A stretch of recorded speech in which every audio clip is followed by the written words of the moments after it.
2026 December 31ஆம் தேதிக்குள்ள நம்ம 1 கோடி சம்பாதிச்சு கட்ட போறோம். அதுக்கு முன்னாடி உங்க எல்லாருக்கும் ஹேப்பி நியூ இயர். 1 கோடி சம்பாதிச்சு காட்ட போறோம். மக்களே, என்னென்ன கம்பி கட்டுற கதையெல்லாம் சொல்கிறாங்க பாருங்கள். இந்த வீடியோ நீங்கள் எல்லாம் பார்த்துருப்பீங்க.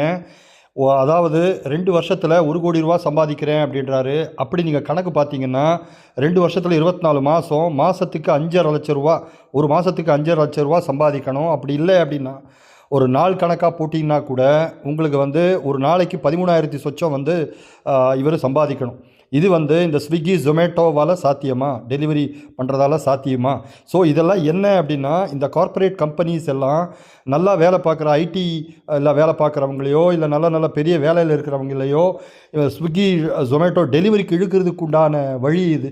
இந்த மாதிரி பொய்களை சொல்லி, இந்த மாதிரி ஃபேக் நியூஸ் எல்லாம் பரப்பி, இந்த மாதிரி சாத்தியமே இல்லாத விஷயங்களை சொல்லி மக்களை ஏமாத்துறாங்க அப்படின்றது நல்லா தெரியுது. ஸ்விக்கி ஜொமேட்டோ மட்டும் இல்லை, இந்த பிஹைண்ட் வுட்ஸ், இந்த கலாட்டா மாதிரியான மீடியா ஆட்கள் இந்த மாதிரி வீடியோக்களெல்லாம் ஷேர் பண்ணி இளைஞர்கள் மத்தியில் ஒரு தவறான கருத்தை உருவாக்கி எல்லோரும் வாங்க நம்ம டெலிவரி பண்ணால் நல்லா சம்பாதிக்கலாம் அப்படின்ற மாதிரி சொல்கிறாங்க. நீங்கள் அடித்து பிடிச்சி சம்பாதிச்சிங்கன்னா கூட ஒரு நாளைக்கு 1,500 ரூபாங்கிறது அதிகபட்சம். அதில் நீங்கள் பெட்ரோல் எல்லாம் போக நீங்கள் ஒரு 1000 ரூபா நீங்கள் சேவ் பண்ணலாமே தவிர இந்த மாதிரி 2 வருஷத்தில் 1 கோடி ரூபாங்கிறதெல்லாம் சாத்தியமே இல்லை. தயவு செஞ்சு இனிமேல் இந்த மாதிரி வீடியோலாம் பார்த்தா நம்பாதீங்க. இம்மிடியேட்டாக அந்த வீடியோக்களுக்கு நீங்கள் பேட் கமெண்ட் பண்ணி அந்த வீடியோக்களை தூக்க சொல்லுங்கள்.